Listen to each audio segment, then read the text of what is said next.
ಇದು ನೋಡಿ sir, black ಕಸ್ತೂರಿ mango. ನಿಮಗೆ ಮಾವು ಕೂಡ ಕಪ್ಪೆ ಇರುತ್ತೆ. ಇಡೀ ಪ್ರಪಂಚದಲ್ಲಿ ಅತಿ ಬೆಲೆಯ ಬಾಳುವಂತಹ ಮಾವಿನ ಹಣ್ಣು. 1 ಕಿಲೋ ಮಾವು ಇಂಡಿಯನ್ ಕರೆನ್ಸಿ ಈ ವರ್ಷ 2,60,000 ರೂಪಾಯಿ ತರ ಕೊಡ್ತಾರೆ. ಯಾವುದು ವೇಸ್ಟ್ ಅಲ್ಲ. ಇದು ನಮ್ಮ ತೋಟದಲ್ಲಿ 90% ಹಣ್ಣು ಕೆಳಗಡೆ ಬೀಳ್ಬೇಕು. ಈ ಮರಕ್ಕೆ ಬೇಕಾಗಿರೋ ನ್ಯೂಟ್ರಿಯೆಂಟ್ಸ್ ಅದ್ರಲ್ಲೇ ಇರುತ್ತೆ. ಅದೇನಂತ ಹೇಳಿದ್ರೆ ಮೇಲೆ ಕ್ರೀಮು, ಒಳಗಡೆ ನೋಡಿ ಅದ್ರಲ್ಲಿ ಎಷ್ಟು ಬರ್ಡ್ಸ್ ಅಂದ್ರೆ ಅದು ತುಂಬಾ ಇಷ್ಟ ಬೀಳ್ತವೆ ಬರ್ಡ್ಸ್. ನೋಡಿ ಹೆಂಗ್ ತಿಂದಿದೆ ನೋಡಿ ಹಣ್ಣುಗಳನ್ನ. ಇದು ನೋಡಿ ಇದೆ ಒಟ್ಟು. ಇದು ಚೀಪಿ, ಚೀಪ್ ಅಷ್ಟೇ, ಚೀಪ್ ಕೊಳ್ಳೋದು. ಸ್ನೇಹಿತರೆ ನಮಸ್ತೆ, ನಿಮಗೆ ತೇಜ ನರ್ಸರಿಗೆ ಮತ್ತೊಮ್ಮೆ ಸ್ವಾಗತ. ಈಗ ನಾವು ಇಲ್ಲಿ ತೇಜ ನರ್ಸರಿ ರಮೇಶ್ ಸರ್ನ ಮತ್ತೆ ಭೇಟಿ ಮಾಡಿ. ಹಾಲು ಅಂದ್ರೆ ನೀವು ಮೊದಲನೇ ಸಾರಿ, ಈ ಸಾರಿ ಅದು ಹಣ್ಣು ಬಂದಾಗ ನಿಮ್ಗೆ ಇನ್ವೈಟ್ ಮಾಡ್ತಾನೆ. ನೀವು ಒಂದು ಸಾರಿ ಅದನ್ನ ಟೇಸ್ಟ್ ಮಾಡಿದ್ರೆ ನಿಮ್ ಜೀವನದಲ್ಲಿ ಮತ್ತೆಂದೂ ಮರೆಯೋದಿಲ್ಲ. ಹೌದ್ರಾ? ಇದಿಷ್ಟು ಹೂವು ಇಷ್ಟು ಹಣ್ಣು ಆಗ್ಬಿಟ್ರೆ ಆಗ್ಬಿಡುತ್ತೆ ಸರ್. ಅಂದ್ರೆ ಒಂದೊಂದು ಆಗತ್ತೆ ಅದ್ರಲ್ಲಿ. ಈಗ ನಮ್ಮ ಮಾವಿನ ಹಣ್ಣಿನ ತರಾನೇ ಇದು. ನಮ್ಗೆ ಮಾವಿನ ಹಣ್ಣು ಹೇಗೆ ನಾವು ಇವಾಗ 100 ಅಥವಾ 150 ಹೂ ಬಿಡುತ್ತೆ. ಹೂ ಬಿಟ್ರೆ 1 ಅಥವಾ 2 ಆಗುತ್ತೆ. ಅದ್ರಲ್ಲಿ 2 ಬರ್ತವೆ. 1% ಮಾತ್ರನೇ ನಿಮ್ಗೆ ಫಲ ಬರುವಂಥದ್ದು. ಎಲ್ಲವೂ ಡ್ರಾಪ್ ಆಗೇ ಆಗುತ್ತೆ. ಇದೂನು ಅಷ್ಟೇನೆ. ಸೈಜ್ ದೊಡ್ಡದಾ ಇದು? ಈ ಸೈಜ್ ಬರುತ್ತೆ ಸರ್. ಮಾವಿನ ಹಣ್ಣು ಸೈಜ್. ಮಾವಿನ ಹಣ್ಣು ಸೈಜ್. ಎಲೆ ಕೆಳಗಡೆ ಬಟ್ ಬರೋದು ಈ ಕಲರ್. ಇದು ಗೋಲ್ಡ್ ಕಲರ್. ಗೋಲ್ಡ್ ಕೆಳಗಡೆ ಗೋಲ್ಡ್. ಎಷ್ಟು ವರ್ಷದ ಮರ ಸರ್ ಇದು? ಸರ್ ಇದು ಆಯ್ತು ಒಂದು 12 ವರ್ಷ ಹತ್ತತ್ರ ಆಗಿದೆ. ರೌಂಡ್ ಆಗಿರುತ್ತೆ. ಯಾವುದಕ್ಕೆ ಹೋಲಿಸ್ಬೋದು ಅಂತ ಹೇಳಿದ್ರೆ, ಇದನ್ನ ಕಟ್ ಮಾಡಿ ನಾವು ತಿನ್ಲಿಕ್ಕೆ ಹೊರಟಾಗ ಒಳ್ಳೆ ಲಸ್ಸಿ, ನ್ಯಾಚುರಲ್ ಲಸ್ಸಿ.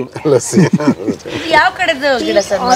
ಇದು ನಮ್ಮ ಇಂಡಿಯನ್ ಟ್ರೀನೇ, ಬಟ್ ಕೆಲವೆಲ್ಲ ಇವಾಗ ಇಂಡಿಯಾದಲ್ಲಿ ಕಳೆದೋಗ್ಬಿಟ್ಟಿದೆ.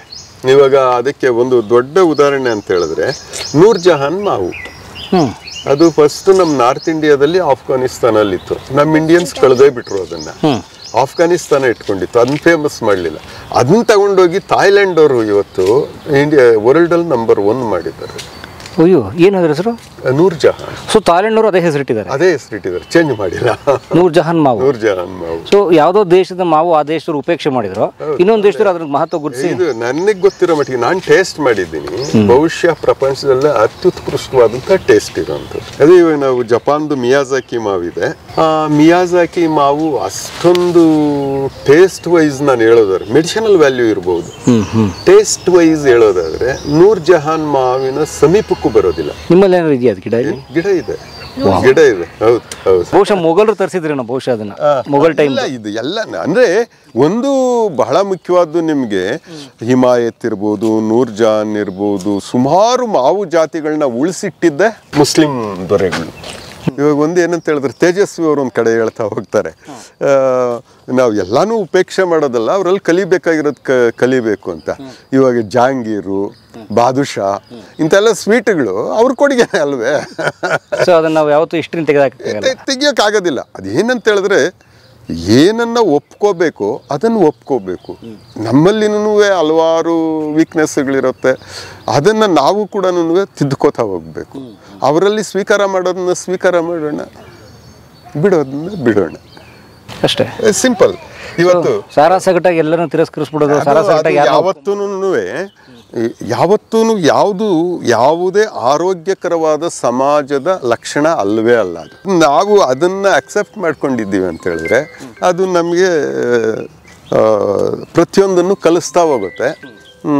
ಜೊತೆಗೆ ನಮಗೆ ಏನು ಬೇಕೋ ಅದು ಸಿಗ್ತಾ ಹೋಗುತ್ತೆ.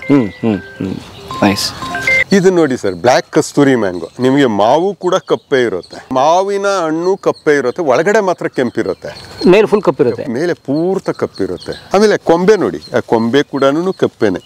ಮೇಲೆ ಅಲ್ಲ, ಅದು ಮೇಲೆ ಕಸಿ ಆಗಿರೋದು ಮಾತ್ರ. ಇಲ್ಲಿ ತಗೊಳ್ಳಿ ನೋಡಿ, ಇಲ್ಲಿ ಕಸಿ ಆಗಿರೋದು. ಸೊ ಇಲ್ಲಿಂದ ಇದ್ರದ್ದು ಬೆಳವಣಿಗೆ ಅದು ಎಲ್ಲ ಬ್ಲ್ಯಾಕೇ ಇರುತ್ತೆ. ಬರ್ತಾ ಕಪ್ಪ. ಹೌದು, ಎಲೆನೂ ಅಷ್ಟೇ. ಹಣ್ಣು ಇದೇ ಕಲರ್ ಬರುತ್ತೆ. ನೀವು ಯಾವಾಗ್ಲೂ ಈ ಸಾರಿ ಸಾಧ್ಯ ಆದ್ರೆ ಜನವರಿಯಲ್ಲಿ ತಾಯಿನಲ್ಲಿ ಈ ಫ್ರೂಟ್ ನರ್ಸರಿ ಮೆನ್ದು ಒಂದು ಇದಾಗುತ್ತೆ, ದೊಡ್ಡದು ನಮ್ಗೆ ಹಾಂಗ್ಕಾಂಗಲ್ಲೇನೆ. ನೀವು ಹೋದ್ರೆ ಅಲ್ಲಿ ಆ ಮೇಳದಲ್ಲಿ ನೀವು ಈ ತರದ್ದು ಇಡೀ ಪ್ರಪಂಚದಲ್ಲಿ ಇರೋರೆಲ್ಲ ಪಾರ್ಟಿಸಿಪೇಟ್ ಮಾಡ್ತಾರೆ. ನಮ್ಗೆ ಬಹುಶಃ ಬೇರೆ ದೇಶದಲ್ಲಿ ಅದು ಇನ್ನೂ ಪ್ರಯತ್ನ ಆದಾಗಿಲ್ಲ. ಅವ್ರು ಎಲ್ಲ ದೇಶದವ್ರನ್ನೂ ಇನ್ವೈಟ್ ಮಾಡ್ತಾರೆ, ಎಲ್ಲವೂ ಅಲ್ಲಿ ಸಿಗುತ್ತೆ ನಮ್ಗೆ. ಬ್ಯಾಂಕಾಕಲ್ಲಿ ನಿಮ್ಮಂತ ಯಾರನ್ನಾದ್ರು ಬಂದ್ರೆ ಗೊತ್ತಾಗುತ್ತೆ ನಮ್ಗೆ. ನಾವು ಸುಮ್ಮನೆ ಅಲ್ಲಿ ಹೋಗಿ ನೋಡ್ಕೊಂಬಂದಂಗಾಗುತ್ತೆ ನಮ್ಗೆ ವಿವರಣೆ ಕೊಡೋಕ್ಕೆ. ಇದು ನೋಡಿ ಸರ್, ಮಿಯಾಜಾಕಿ ಇದೇನೆ. ಏನಿದು ಮಿಯಾಜಾಕಿ ಅಂದರೆ? ಮಿಯಾಜಾಕಿ ಇದು ಜಪಾನಿನ ಒಂದು ಮೆಡಿಷನಲ್ ವ್ಯಾಲ್ಯೂ ಇರುವಂತಹ ಮಾವಿನ ತಳಿ. ಇದ್ರದ್ದು ಸ್ಪೆಷಲೈಸ್ ಏನು ಅಂತ ಹೇಳಿದ್ರೆ, ಇಡೀ ಪ್ರಪಂಚದಲ್ಲಿ ಅತಿ ಬೆಲೆಯ ಬಾಳುವಂತಹ ಮಾವಿನ ಹಣ್ಣು ಇದು. UK ಮತ್ತು US ಅವರು 1 ವರ್ಷ ಮುಂಚೆ ಬುಕ್ಕಿಂಗ್ ಮಾಡಿಕೊಂಡ್ರೆ ಮಾತ್ರ ಅವರಿಗೆ ಆ ಹಣ್ಣು ತಲುಪಿಸ್ತಾರೆ. ಹಣ್ಣು 1 ಕಿಲೋ ಮಾವು ಇಂಡಿಯನ್ ಕರೆನ್ಸಿ ಈ ವರ್ಷ 2,60,000 ರೂಪಾಯಿ ತರ ಕೊಡ್ತಾರೆ. 2,60,000 ರೂಪಾಯಿ ಒಂದು ಹಣ್ಣು. 1 ಕೆಜಿ ಹಣ್ಣು 2 ಲಕ್ಷ ಪ್ಲಸ್. 2 ಲಕ್ಷ ಪ್ಲಸ್ ಭಾರತದಲ್ಲೇ ಎಲ್ಲ ಕಡೆನೂ. ಅದ್ರ ಬೆಲೆ ಅದು. ಯಾಕೆ ಹಂಗೆ ಅಷ್ಟೊಂದು? ನೀವು ಇಂಟರ್ನೆಟ್ಟಲ್ಲಿ ಹೋಗ್ಬಿಟ್ರೆ ಬರುತ್ತೆ. ಸುಮಾರು 2,75,000 ರೂಪಾಯಿಗೂ ಕೊಟ್ಟಿದ್ದಾರಂತೆ ಈ ಸಾರಿ. ಅಂದ್ರೆ ಬೆಳೆಯೋದು ಕಡಿಮೆ ಇದೆ ಅಂತನಾ ಅಥವಾ ನಿಜಕ್ಕೂ ಇಲ್ಲಿ ನಮ್ಮ ಹತ್ರ ಒಂದು 15 ಹಣ್ಣು ಬಂದಿತ್ತು. ಅದರಲ್ಲಿ 8 ಹಣ್ಣು ಬಿಟ್ಟಿದ್ದ ಗಿಡಗಳನ್ನ ಈಗಿನ ನಮ್ಮ ಗೃಹ ಮಂತ್ರಿಗಳು ತಗೊಂಡೋದ್ರು. ಹಣ್ಣು ಕಾಯಿ ಸಮೇತ, ಗಿಡ ಸಮೇತ, ಕಾಯಿ ಸಮೇತ. ಓ ಮೈ ಗಾಡ್. ಅಂದ್ರೆ ನಮ್ಮಂತ ಸಾಮಾನ್ಯರಿಗೆ ಅಲ್ವೇ ಅಲ್ಲ ಬಹುಶಃ. ಇಲ್ಲ, ಸಾಮಾನ್ಯರು ತಿನ್ಬೇಕು ಅಂತಾನೆ ಅಲ್ವಾ ಇದನ್ನೆಲ್ಲ. ನಿಮ್ಮ ತೋಟದಲ್ಲಿ ಒಂದು ಬೆಳೆಸಿ. ಬಹುಶಃ ಈ ಗಿಡನೂ ಅಷ್ಟೇ ಬೆಲೆ ಬೆಲೆ ಕಾಸ್ಟ್ಲಿನೇ ಸ್ವಲ್ಪ ಅಲ್ವಾ ಸರ್? ಈ ಸೈಜ್ ಗಿಡ ಎಲ್ಲ 4,000 ರೂಪಾಯಿ ಹೋಗುತ್ತೆ. ಈ ಸೈಜ್ ಗಿಡ ನೋಡಿ, ಇದರಲ್ಲಿ ಏನಂತ ಹೇಳಿದ್ರೆ ನಾವು ಸ್ವಂತ ಮಾಡಿದ್ವಿ ಇದು ಗಿಡ. ಇವು ಮಿಯಾಜಾಕಿನ? ಮಿಯಾಜಾಕಿ. ಸೊ ನೀವು ಡೆವಲಪ್ ಮಾಡಿದ್ದು ಅಂದ್ರೆ ಇದ್ರ ನೋಡಿ ಇಲ್ಲೇ ಕಟಿಂಗ್ಸ್ ತಗೊಂಡಿದ್ದೇವೆ. ಸೊ ಈ ಕಟಿಂಗ್ ತಗೊಂಡು ಕಸಿ ಮಾಡಿದ್ರೆ ಇದೇ ಮಿಯಾಜಾಕಿನೇ ಬರೋದು? ಹೌದು ಮಿಯಾಜಾಕಿನೇ. ಅದ್ರಲ್ಲಿ ನನ್ನ ಮನೆಯಲ್ಲಿ ಇದೆಲ್ಲ ಇದೇನಂದ್ರೆ ಮಾವಿಂದು ಪ್ರತಿಯೊಂದು ಎಲೆನೂ ಬೇರೆ ಥರನೇ ಇರುತ್ತೆ. ಮಿಯಾಜಾಕಿನೇ ಬೇರೆ. ಆ ಎಲೆ ಲಕ್ಷಣಗಳು ನೋಡಬೇಕು ನೀವು. ಎಲ್ಲ ಈ ಲಕ್ಷಣ ಇನ್ನೊಂದು ಹಣ್ಣಿಗೆ ಬರೋದಕ್ಕೆ ಸಾಧ್ಯನೇ ಇಲ್ಲ. ಈ ಒಂದೊಂದು ದೇಶದ ಜನ ಒಂದೊಂದು ಥರ ಇರುತ್ತಲ್ಲ ಆ ಥರ.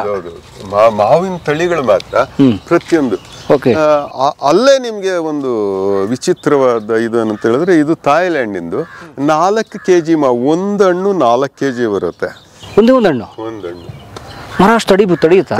ಅದು ನಿಮ್ಮ ಕೊಂಬೆ ಹೆಂಗ್ ಡೆವಲಪ್ಮೆಂಟ್ ಆಗೋದು ಅನ್ನೋದಕ್ಕೆ ನಾನು ಪ್ಲಾಂಟಿಂಗ್ ಮಾಡಿ ಇದೇ ಗಿಡವನ್ನ ಇವಾಗ ಪ್ಲಾಂಟಿಂಗ್ ಮಾಡಿ 2 ತಿಂಗಳಾಗಿದೆ. ನಿಮ್ಗೆ ಹೇಳಿದ್ನಲ್ಲ ಇನ್ನೊಂದು ತೋಟ, 1 ಎಕರೆ ಪ್ಲಾಂಟ್. ಸರ್, ಅದು ನನಗೆ ಆಶ್ಚರ್ಯ ಏನಂತ ಹೇಳಿದ್ರೆ, ಕೊಂಬೆ ಈ ಸೈಜ್ ಆಗಿದೆ ಅಂದ್ರೆ ಅದು ಡೆವಲಪ್ಮೆಂಟ್ ಆ ಥರ ತಗೊಳ್ಳತ್ತೆ. ಅದು ತಡಿಬೇಕಲ್ಲ ಅದು. ಯಾಕಂದ್ರೆ ಒಂದು ಹಣ್ಣೆ 4 kg ಅಂದ್ರೆ ಅದು ಆ ಕೊಂಬೆ ಬೇರೆವೆಲ್ಲನೂ ಇವಾಗ ಹೆಂಗ್ ಉಣಿದೀವೋ ಹಂಗೆ ಇದಾವೆ.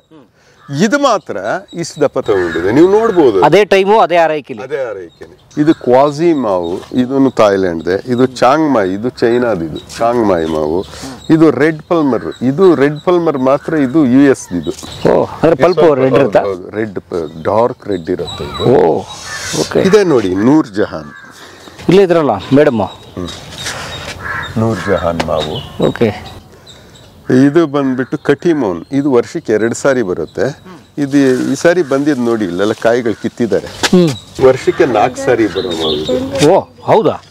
ಇದು 10 ರಿಂದ 11 ಸಾರಿ ಬರುತ್ತೆ. ಇದು ಇಲ್ಲಿ ರೆಡ್ ಬನಾನಾ ಮಾವು. ಇದು ನೋಡಿ ಯೆಲ್ಲೋ ಬನಾನಾ, ಅಂದ್ರೆ ಬಾಳೆಹಣ್ಣು ತರಾನೇ ಬರುತ್ತೆ. ಶೇಪ್ ಡಿಟೋ ಬಾಳೆಹಣ್ಣು ಇದ್ದಂಗಿರುತ್ತೆ. ಇದು ಯೆಲ್ಲೋ ಬನಾನಾ ಮಾವು.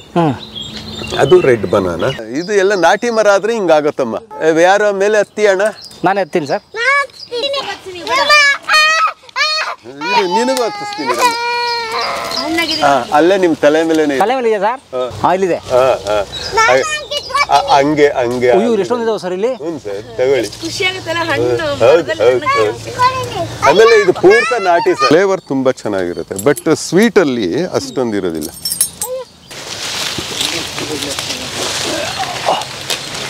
ಸಿಕ್ತು ತಗೊಳ್ಳಿ. ಈಗ ನೀವು ಎಷ್ಟು ಬೇಕೋ ಕ್ಯಾಚ್ ಇಟ್ಕೊಳ್ಳಿ. ಅಲ್ಲ ಈಗಲೇ ಮರ ಆಗ್ತಾ ಇದ್ರಲ್ಲ, ಇನ್ನು ಅವಾಗ ಹಿಂಗೆ ಹತ್ತಿದ್ರಿ ನೀವು ಮರ ಅಂತ ಲೆಕ್ಕ ಮಾಡ್ಕೊಳ್ಳಿ. ಇಲ್ಲ ಸರ್, ಯಾವುದು ವೇಸ್ಟ್ ಅಲ್ಲ. ಇದು ನಮ್ಮ ತೋಟದಲ್ಲಿ 90% ಹಣ್ಣು ಕೆಳಗಡೆ ಬೀಳಬೇಕು. ಯಾಕೆ ಸರ್? ಈ ಮರಕ್ಕೆ ಬೇಕಾಗಿರೋ ನ್ಯೂಟ್ರಿಯೆಂಟ್ಸ್ ಅದರಲ್ಲೇ ಇರುತ್ತೆ. ಇದಕ್ಕೆ ಇವಾಗ ನಾವು ಗೊಬ್ಬರ ಕೊಟ್ಟಿಲ್ಲ, ನೀರು ಕೊಟ್ಟಿಲ್ಲ. ಕಾಡಲ್ಲಿ ಯಾವುದೇ ಮರ ಚೆಂದ ಆಗ್ಬೇಕಾಗಿದ್ರೆ ಅದರ ಹಣ್ಣಿಂದು ನೀವು ಒಂದು 20 to 25% ಅಲ್ಲಿ ಬಿದ್ದು ಕೊಳ್ತಾರೆ, ಅದೇ ನ್ಯೂಟ್ರಿಯೆಂಟ್ಸ್ ಅದ್ರಲ್ಲಿ ಇರುತ್ತೆ. ಹೌದೌದು, ನಮ್ಮ ಲೆಕ್ಕಕ್ಕೆ ವೇಸ್ಟ್, ನಿಮ್ಮ ಲೆಕ್ಕಕ್ಕೆ ಅದು ಉಪಯೋಗ. ಆಮೇಲೆ ಏನಂತ ಹೇಳಿದ್ರೆ ಇವತ್ತಿಲ್ಲಿ 32 ಜಾತಿ ಪಕ್ಷಿ ಇದೆ ನಮ್ಮ ಹತ್ರ. ಈ ತೋಟದಲ್ಲಿ 32 ವೆರೈಟಿ ಪಕ್ಷಿಗಳು. ಇಲ್ಲಿ ಬಹಳ ಚೆನ್ನಾಗಿ ತಿಳ್ಕೊಬೇಕಾಗಿರೋದು ಏನಂದರೆ ಅದರಲ್ಲಿ ಒಂದು 4-5 ವೆರೈಟಿ ಬರ್ಡ್ಸ್ ಮಾತ್ರ ಹಣ್ಣು ತಿಂತವೆ. ಇನ್ನು ಮಿಕ್ಕಿದ್ದೆಲ್ಲನೂ ಇಲ್ಲಿ ಮರಿ ಮಾಡ್ತವೆ, ಅಂದರೆ ಮನೆ ಏನಕ್ಕೆ ಮಾಡ್ತವೆ, ಇಲ್ಲಿ ಅದಕ್ಕೆ ಬೇಕಾಗಿರೋ ಸಿಗ್ತವೆ. ಸೇಫ್ಟಿ ಒಂದು. ಎರಡನೇದು ಬಹಳ ಮುಖ್ಯವಾಗಿ ನೀವು ಅಲ್ಲಿ ತಿಳ್ಕೊಬೇಕಾಗಿರೋದು, ಯಾವುದೇ ಒಂದು ಪಕ್ಷಿ ನಿಮಗೆ ಪಕ್ಷಿಗಳ ಪೈಕಿ ಗಿಳಿ, ಪಾರಿವಾಳ ಇವೆರಡು ಬಿಟ್ಟರೆ ಸುಮಾರು 90% ಪಕ್ಷಿಗಳು ಅವುಗಳ ಮರಿಗಳಿಗೆ ಕೊಡೋದು ಹುಳ ಉಪ್ಟೆನ. ಆಹಾರವಾಗಿ ಹುಳ ಉಪ್ಟೆನೆ ಕೊಡೋದು. ಅವು ಬರ್ತಾ ಆಮೇಲೆ ಅವು ಸಸ್ಯಾಹಾರಿಗಳಾದರೆ ಕೂಡ ಮರಿಗಳಲ್ಲಿ ಅವಕ್ಕೆ ಕೀಟಗಳನ್ನೇ ಕೊಡ್ತವೆ. ಡೈಜೆಸ್ಟ್ ಆಗಬೇಕು, ಆಮೇಲೆ ಜೊತೆಗೆ ಅಷ್ಟು ಫಾಸ್ಟಾಗಿ ಅವಕ್ಕೆ ನ್ಯೂಟ್ರಿಯೆಂಟ್ಸ್ ಬೇಕು. ಅಷ್ಟು ಫಾಸ್ಟಾಗಿ ರೆಕ್ಕ ಬರಬೇಕು, ಪುಕ್ಕ ಬರಬೇಕು. ಇವತ್ತೇನು ಇರಲ್ಲ, ಮಾಂಸದ ಮುದ್ದೆ ಒಂದು ವಾರಕ್ಕೆ ಪುಕ್ಕ ಬರುತ್ತೆ, 15 ದಿನಕ್ಕೆ ಆರೋಗುತ್ತೆ. ಅಷ್ಟು ಫಾಸ್ಟಾಗಿರೋದು ನಮಗೆ ಹಣ್ಣಲ್ಲಿ ಸಿಗೋದಿಲ್ಲ. ಕೀಟಗಳಲ್ಲಿ ಅದಿರುತ್ತೆ. ಆ ಕೀಟಗಳು ಇಲ್ಲಿ ಪಕ್ಷಿಗಳಿಗೆ ಕಡಿಮೆ ಆಗೋಗುತ್ತೆ. ಇವನ್ ನಮ್ಮ ತೋಟದಲ್ಲಿ ಗಿಡಗಳಲ್ಲಿ ನೀವು ಯಾವ್ದನ್ನು ನೋಡ್ಬೋದು, ಕೀಟಗಳು ಕಡಿಮೆ ಇರುತ್ತೆ. ಅದು ಈ ಹಣ್ಣು ಬಿದ್ದಾಗ ಕೊಳತಾಗಿ ಇಲ್ಲಿ ಹುಳ ಆಗುತ್ತೆ. ಆ ಹುಳನ ಅವು ಬರ್ಡ್ಸ್ ಮರಿಗಳಿಗೆ ಯೂಸ್ ಮಾಡ್ತವೆ. ಇದು ನಾವು ಸೈನ್ಸ್. ಅಂದ್ರೆ ಇಲ್ಲಿ ಎಲ್ಲಾ ಹಣ್ಣುಗಳನ್ನು ತುಂಬಾ ಜನ ಬಂದ್ಬಿಟ್ಟು ಏನಕ್ಕೆ ಇವನಿಗೆ ಬುದ್ಧಿ ಇಲ್ಲ, ಹಣ್ಣೆಲ್ಲ ಕೊಳಿಯೋಕ್ ಬಿಟ್ಟಿದ್ದಾನೆ, ಆಯ್ತಪ್ಪ ನನಗೆ ಬುದ್ಧಿ ಇಲ್ಲ ಅಂತ. ಆದ್ರೆ ಅಲ್ಲಿ ಒಂದು ಹಲಸಿನಣ್ಣು ಬಿತ್ತು ಕೊಳಿತು ಅಂತ ಹೇಳಿದ್ರೆ ಅಲ್ಲಿ ಕಡೆ ಪಕ್ಷ ಒಂದು 400 ಕೀಟಗಳು ಉತ್ಪತ್ತಿ ಆಗುತ್ತೆ. ಆ 400 ಕೀಟಗಳನ್ನ ಬರ್ಡ್ಸ್, ಯಾವುದೇ ಒಂದು ಪಕ್ಷಿ, ಇಷ್ಟು ಗಾತ್ರ ಪಕ್ಷಿ ಒಂದು ದಿನಕ್ಕೆ ತನ್ನ ಮರಿಗೆ ಕಡೆ ಪಕ್ಷ 60ರಿಂದ 100 ಹುಳುಗಳನ್ನ ತಿನ್ನಿಸುತ್ತೆ. ಆಮೇಲೆ ನಿಮಗೆ ನೋಡ್ತಾ ಹೋಗಿ ಅಲ್ಲಿ ಪುಕ್ಕ ಬಂದ ಮೇಲೆ ಹಣ್ಣಿನ ಚೂರು ಅದೆಲ್ಲ ಕೊಡ್ತವೆ. ಆದರೆ ಆ ಮರಿಗಳಲ್ಲಿ ಕೊಡೋದು ಬರೀ ಕೀಟಗಳನ್ನೇ. ನೀವು ಆ ಮಿಡತೆನ ತಗೊಂಡೋಗಿ ತುರುಕ್ತವೆ ಅದ್ರ ಬಾಯೊಳಕ್ಕೆ. ನೀವು ನೋಡಿದ್ರೆ ಇದೇನಪ್ಪ ಬಾಯಿ ಹರಿದೋಗ್ಬಿಡುತ್ತಾ ಅನ್ಕೋಬೇಕು, ಆದರೆ ಅದನ್ನು ತಿಂದು ಜೀರ್ಣ ಮಾಡ್ಕೋತವೆ ಅವು. ಹೌದು, ರಿಚ್ ಪ್ರೋಟೀನ್ಸ್ ಅವು. ಹಂಗಾಗಿ ಸುಮಾರು ನಾನು ಹಣ್ಣುಗಳನ್ನ ಕೊಳೆಯೋದಕ್ಕೆ ಬಿಡ್ತೇನೆ. ಇವಾಗ ನಾವು ಇದು ತಗೊಂಡೋಗಿ ಮಾರಿಬಿಟ್ರೆ ನನಗೇನೋ ಒಂದು ಅಕಸ್ಮಾತ್ ಒಂದು 50-100 ರೂಪಾಯಿ ಬರ್ಬೋದು, ಮಾರಿಬಿಟ್ರೆ, ಅಥವಾ ಬಂದು ಇಲ್ಲೇ ತಗೊಂಡು ಹೋಗ್ತಾರೆ. ಅದೆಲ್ಲ ಮುಖ್ಯ. ಈಗ ನನ್ನ ಮಾರಾಟಕ್ಕೆ ಅಂತಾನೆ ಬೇರೆ ಇರ್ತವೆ. ಉದಾಹರಣೆಗೆ ನನ್ನ ಮಗಳು ಮೊನ್ನೆ ಎಲ್ಲನೂ ನನಗೆ ತುಂಬ ಹಿಂಸೆ ಇಟ್ಲು, ಒಂದು ವಿಡಿಯೋ ಮಾಡಿ ಬಿಡೋಣ ಅಂತ. ಯಾವುದು ಪೀನಟ್ ಬಟರ್ದು. ಪೀನಟ್ ಬಟರ್ ಅದೇನಂತ ಹೇಳಿದ್ರೆ ಮೇಲೆ ಕ್ರೀಮು, ಒಳಗಡೆ ನೋಡಿ ಅದರಲ್ಲಿ ಎಷ್ಟು ಬರ್ಡ್ಸ್ ಅಂದರೆ ಅದು ತುಂಬ ಇಷ್ಟ ಬೀಳ್ತವೆ. ಬರ್ಡ್ಸ್ ಸಣ್ಣ ಬರ್ಡ್ಸಿಂದ ಎಲ್ಲ ದೊಡ್ಡ ಬರ್ಡ್ಸ್ವರೆಗೂ ತಿಂತವೆ ಅದನ್ನು. ಮೇಲೆ ಹಣ್ಣು ಚೀಪ್ಕೊಳ್ಳೋದು, ಮೇಲೆ ಬಟರ್ ಇದ್ದಂಗಿರುತ್ತೆ, ಒಳಗಡೆ ಸೇಮ್ ಕಡಲೆ ಬೀಜ ಇದ್ದಂಗಿರುತ್ತೆ. ಅದು ಅರ್ಧದಷ್ಟು ನೋಡಿ ಹೆಂಗೆ ತಿಂದಿದೆ ನೋಡಿ ಹಣ್ಣುಗಳನ್ನ. ಅವು ಬರ್ಡ್ಸ್ ಹಣ್ಣಾಗಬೇಕು. ಇವೆಲ್ಲ ಕಾಯಿ ಹಣ್ಣಿದೆಯಾ ನೋಡ್ತೇನೆ ಎಲ್ಲಾದ್ರೂ. ಡಾರ್ಕ್ ರೆಡ್ ನೋಡಮ್ಮ, ಅಲ್ಲಿ ಬಿದ್ದಿದೆ, ಬನ್ನಿ ಆ ಕಡೆ ಬಂದೆ ನೋಡಿ ಸರ್, ಅಲ್ಲಿ ಬಿದ್ದಿ. ಪೀನಟ್ ಬಟರ್ ಅಂತಾನೆ ಸರ್ ಇದು? Peanut butter. ಅದು ಪಲ್ಪ್ ತಗೊಂಡು ತಿನ್ಬೋದಾ? ಪಲ್ಪೆ ಬೆಣ್ಣೆ, ಒಳಗಡೆ ಇರೋದು ಅದೇನೆ ಕಡಲೆ ಬೀಜ, ಅದನ್ನ ತಿನ್ಬೋದು. ಓಯಸ್ ಇದು ನೋಡಿ, ಇದೆ ಒಟ್ಟು. ಇದು ಚೀಪಿ, ಚೀಪ್ ಅಷ್ಟೇ. ಚೀಪ್ ಕೊಳ್ಳೋದು. ಆಮೇಲೆ ಆ ಚೀಪ್ ಇಟ್ಟು ಬೀಜ ತಗೊಳ್ಳಿ, ಪರವಾಗಿಲ್ಲ, ಹಂಗೆ ತಿನ್ನಿ ಬೀಜ. ಕಡಲೆ ಬೀಜ ಒಣಗಿಸ್ಬಿಟ್ಟು ಏನು ಟೇಸ್ಟ್ ಏನೂ ಇಲ್ಲ ಸರ್. ನೀವು ಒಣಗಿಸ್ಬಿಟ್ಟು ನೀವು ಅದನ್ನ ಹುರಿದ್ಬಿಟ್ಟು ತಿಂದರೆ ಕಡಲೆ ಬೀಜಕ್ಕಿಂತ ಟೇಸ್ಟ್ ಬರುತ್ತೆ. ಈ ಬಣ್ಣ ನಿನಗೆ ಕೊಡ್ತೀನಿ. ಅವರೆಲ್ಲಾನು ಕೆಳಗಡೆ ಇರೋದು ತಿಂದಿದ್ದಾರೆ. ನಿನಗೆ ನೋಡು, ಇದು ತಗೋ, ಪೂರ್ತಿ ತಿನ್ನು, ಬಾಯಿಗೆ ಹಾಕೋ. ಹಣ್ಣು ಮಾತ್ರ ತಿನ್ನು, ಬೀಜ ಆಮೇಲೆ ತಿನ್ನಬೇಕು. ಸೊ ಅದರ ಬೀಜನೂ ವ್ಯರ್ಥ ಇಲ್ಲ, ಹಣ್ಣು ವ್ಯರ್ಥ ಇಲ್ಲ. ಸೂಪರ್. ಇದು ಏಕೈಕ ಫ್ರೂಟ್ ಸರ್. ಇದು ಸಿಕ್ಕಾಪಟ್ಟೆ ರಿಚ್ ನ್ಯೂಟ್ರಿಯೆಂಟ್ಸ್. ಸರಿಯಾಗಿ ಹಿಡ್ಕೋಬೇಕು.